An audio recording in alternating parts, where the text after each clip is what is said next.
வணக்கம். சிஎஸ்கே உடைய மிகப்பெரிய கவலை கலீல் அகமது. அவருக்கு பதிலா ரிப்ளேஸ்மென்ட் பிளேயர்ஸ் யாரு? கிட்டத்தட்ட ஒரு டசனே இருப்பாங்க போல. நெறைய பேர் இந்த ஆப்ஷன்ல இருக்காங்க. பட் சிஎஸ்கே யார செலக்ட் பண்ண போறாங்க? என்னென்ன ஆப்ஷன் இருக்கு? அப்படிங்கிறது எல்லாத்தையுமே கம்ப்ளீட்டா பார்க்கலாமா? அதுக்கு முன்னாடி ஃபர்ஸ்ட் டைம் சேனலுக்கு வரீங்கன்னா மறக்காம சப்ஸ்கிரைப் பண்ணி சப்போர்ட் பண்ணுங்க. அப்பதான் அப்டேட் எல்லாமே உங்களுக்கு வந்து சேரும். சரி வாங்க வீடியோக்குள்ள போலாம். சென்னை சூப்பர் கிங்ஸோட மிகப்பெரிய லெவல்ல ஒரு பவுலிங் யூனிட்ட செட் பண்ணணும் அப்படின்னா, அதுக்கு கலீல் அகமது பெர்ஃபார்ம் பண்ணணும்ங்கிற மாரி பேசிட்டு இருந்தோம். போன சீசன் நல்லா பெர்ஃபார்மன்ஸ். ஆனா இந்த சீசன் முதல் 3 கேம் 4 கேம்ல பெருசா இல்ல. ஆனா லாஸ்ட் கேம் ஃபார்முக்கு வந்தாருங்க. கிட்டத்தட்ட ஆல்மோஸ்ட் 3.5 ஓவர்ஸ்ல அந்த ஒரு பால் போடுறதுக்கு முன்னாடி பார்த்தோம் அப்படின்னா 24 ரன்ஸ் தான் கொடுத்திருந்தாரு. ஒரு விக்கெட்டும் எடுத்திருந்தாரு. பவர் பிளே தான் அவருடைய கிரைட்டீரியா அப்படிங்கிறதுனால அதுக்குள்ளேயே 3 ஓவர்ஸ் போட்டதுனால நல்லா போட்டிருந்தாருன்னு சொல்லலாம். ஆனா அந்த கடைசி ஒரு பால் போடும்போது கால் சுளுக்கிருச்சு. இப்போ 12 வாரத்துக்கு அவர் விளையாட முடியாதுங்கிற சிச்சுவேஷனுக்கு தள்ளப்பட்டிருக்காரு. So official ruled out. அவருக்கு பதிலா யார் உள்ள வரப்போறா? அதுதான் மிகப்பெரிய கேள்வி. சிஎஸ்கேவிலேயே உள்ள இருக்கக்கூடிய 2 பிளேயர்ஸ பத்தி பார்ப்போமா? ஒண்ணு வந்து முகேஷ் சௌத்ரி. முகேஷ் சௌத்ரி பொறுத்தவரைக்கும் 2022 நல்லா போட்டாரு. அந்த நல்ல டேலண்ட் இருக்கு. ஆனா அதுக்கப்புறம் ஒரு இடையில 1 ஆர் 2 மேட்ச் சான்ஸ் கிடைச்சது. எக்ஸ்பென்சிவா போனதுனால அப்படியே பெஞ்ச் பண்ணிட்டாங்க. சோ பெருசா இம்ப்ரெஸ் பண்ணல.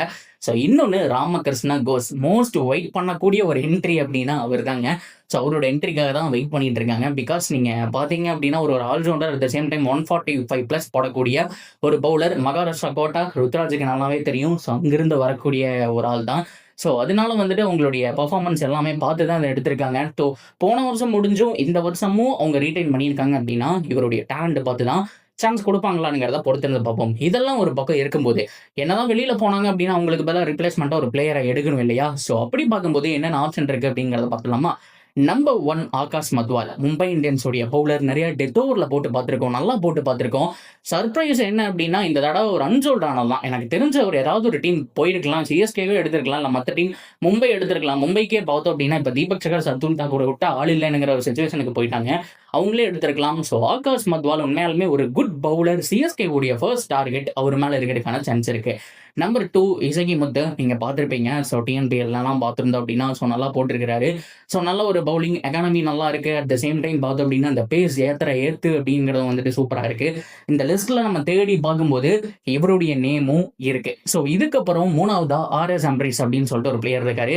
நீங்க ஆயுஷ்மான் சூரியவன்சி அண்டர் 19 ஆனாங்க இல்லையா? ஸோ அதே மாதிரி அண்டர் 19 எக்ஸ்பீரியன்ஸ் இருக்கக்கூடிய ஒரு பிளேயர் அப்படின்னா அம்பரீஷ். நிறைய டெத் ஓவர்ல பார்த்திருக்கோம். கிட்டத்தட்ட ஒரு பேட்டிங் பொட்டன்சியலும் இருக்கு. பட் அதை தாண்டி பவுலிங் நல்லா போடுறாரு. லைன் அண்ட் லென்த் செமையா இருக்கு. ஸோ நல்லா ஃபோக்கஸ் பண்ணியிருக்காரு.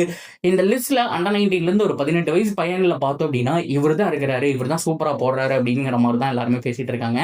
ஸோ சிஎஸ்கே டார்கெட் பண்ணக்கூடிய லிஸ்ட்ல இவரும் இருக்கிறாரு அப்படிங்கிறது பார்க்க வேண்டிய விஷயம்.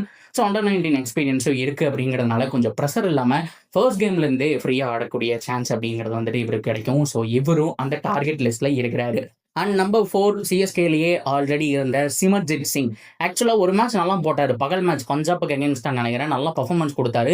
ஆனா அதை தவிர மற்ற எல்லா மேட்சும் பார்த்தோம் அப்படின்னா பயங்கரமா அடி வாங்கினாரு கைஸ். உண்மையாலுமே அவர் கிட்டத்தட்ட பார்த்தோம் அப்படின்னா போரான ஸ்பெல் தான். நடுவில் ஃபார்முக்கு வந்த மாதிரி இருந்துச்சு. ஸோ அதுக்கப்புறம் அப்படியே காணாமல் போயிட்டாரு. ஸோ சிமர்ஜித் சிங்கை பொறுத்த வரைக்கும் சிஎஸ்கே கேம்ப் எக்ஸ்பீரியன்ஸ் இருக்கு. மற்ற எல்லாமே இருக்கு அப்படின்னா கூட இவர் இந்த லிஸ்ட்ல இருக்காரு. பட் சிஎஸ்கே டார்கெட் பண்ணுவாங்களா அப்படிங்கிறது ஒரு டவுட். ஸோ அடுத்தது 5வது தான். இவரும் ஒரு சிஎஸ்கே பிளேயர் தான். யாரு அப்படின்னா ராஜவர்தன் ஹங்கரேஸ்கர். எனக்கு தெரிஞ்ச மற்ற எந்த டீமும் வாங்கல அப்படிங்கிற மாதிரி அதுவும் ஒரு சர்ப்ரைஸ் தான். மற்ற டீமுக்கு போயிட்டாரா, ரிப்ளேஸ்மெண்ட்டாவது புக் பண்ணியிருக்காங்களான்னு சரியா தெரியல. பட் இருந்தாலுமே லிஸ்ட் அப்படிங்கும்போது சர்ச் பண்ணும்போது இவருடைய நேமும் வந்துச்சு. ஸோ ஆல்ரவுண்டர் சிஎஸ்கேல இருந்திருக்காரு. இவரை வச்சு ஓவர்ஸ் அப்படிங்கிறத தள்ளியிருக்காங்க. ஒன்ஸ் அகைன் போவாங்களா அப்படிங்கிறதையும் நம்ம வெயிட் பண்ணி பார்க்கணும். ஸோ இவங்க எல்லாம் தான் பார்த்தோம் அப்படின்னா அந்த சிஎஸ்கே உடைய அந்த ஒரு கிரைட்டீரியாக்குள்ள இருக்காங்க அப்படிங்கிறது நம்ம தெரிஞ்சுக்க வேண்டிய விஷயம். ஸோ இதெல்லாம் தாண்டி ஒரு கன் இருக்கு. அதாவது அந்த காலத்துல இருந்து இந்தியன் டீம் கூட டெஸ்ட் டீம்ல டிராவல் பண்ணியிருக்காங்க. விராட் கோலி கூட டிராவல் பண்ணியிருக்கிறாரு. ஆர்சிபியில் பண்ணியிருக்கிறாரு. கேகேஆர்ல பண்ணியிருக்கிறாரு. ஸோ அது போக எம்எஸ் தோனி அவர்களுடைய கைடன்ஸ் பயங்கரமா இருந்திருக்கு. அவர் ட்ரஸ்ட் பண்ண ஒரு பவுலர் யாரு அப்படின்னா உமேஷ் யாதவ். இந்த லிஸ்ட்லயே ஒரு எக்ஸ்பீரியன்ஸான பவுலர் அப்படின்னா இவர் தான். நிறைய பேர் உமேஷ் யாதவ் ரிப்ளேஸ்மெண்ட்டாக எடுத்துருவாங்களா, என்ன நடக்குது, ஐயோ ப்ரோ நான் டீமை விட்டே போயிடுவேன், அதெல்லாம் வேண்டாம் அப்படிங்கிற மாதிரி கேட்டிருக்காங்க. பட் ரீசெண்ட் டைம்ல இதுக்கெல்லாம் முற்றுப்புள்ளி வைக்கிற மாதிரி பார்த்தோம் அப்படின்னா அஸ்வின் அவர்கள் வந்துட்டு ஒரு ட்வீட் போட்டிருந்தாரு. அவரை பத்தி ஏன் இப்படி பேசுறீங்க, லாஸ்ட் அவர் கேகேஆருக்கு இன்னும் எப்படி பர்ஃபார்ம் பண்ணியிருக்காருன்னு பாருங்க. ஸோ உள்ள வந்து 21 வெயிட் எடுத்திருக்கிறாரு. இதுக்கு மேல என்ன ஒரு குட் சீசன் வேணும், கண்டிப்பா அவருக்கு அந்த பொட்டன்சியல் இருக்கு. ஸோ நிறைய டீமுக்கு பவுலர்ஸ் தேவைப்படுது, தயவு செஞ்சு இந்த மனுஷன் மேல கண்ணு வைங்கப்பா அப்படிங்கிற மாதிரி நிறைய கேட்டிருக்காங்க. உமேஷ் யாதவ் நல்ல ஒரு எக்ஸ்பீரியன்ஸ் தான். ஸோ எல்லாரும் தான் ரன்னை லீக் பண்றாங்க. அவருக்கு அந்த எக்ஸ்பீரியன்ஸ் இருக்கு. யாக்கர் நெயில் பண்ணுவாரு, ஷார்ட் பால் செமையா போடுவாரு, ஃபீல்ட் செட் பண்ணி விக்கெட் எடுக்கிறதுல ஸ்பெஷாலிட்டி.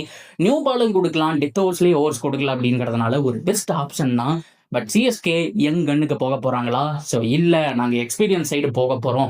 எங்கள் பவுலிங் யூனிட் ஒரு இன்எக்ஸ்பீரியன்ஸ் தான், அதனால ஒரு எக்ஸ்பீரியன்ஸ் பவுலர் வேணுங்கிற மாதிரி உமேஷ் யாதவுக்கு போக போகிறாங்களா அப்படிங்கிறத பொறுத்திருந்து பார்க்கணும். ஸோ இதுதான் சிஎஸ்கே டார்கெட் பண்ணக்கூடிய லிஸ்ட்டு.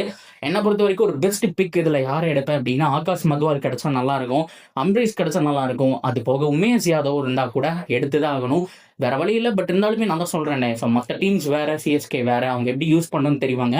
ஃபர்ஸ்ட் 2 மேட்ச் அடி வாங்கினாலுமே, கலீல் கூட தான் அடி வாங்கினாலுமே அது பெட்டராக யூஸ் பண்ணக்கூடிய அந்த டேலண்ட்டும் இருக்கு. ஸோ உமேஷ் யாதவ் வந்தாலும் ஆச்சரியப்படுறதுக்கு இல்லை அப்படிங்கிறது தான் உண்மையான ஒரு விஷயம். So that's a video guys.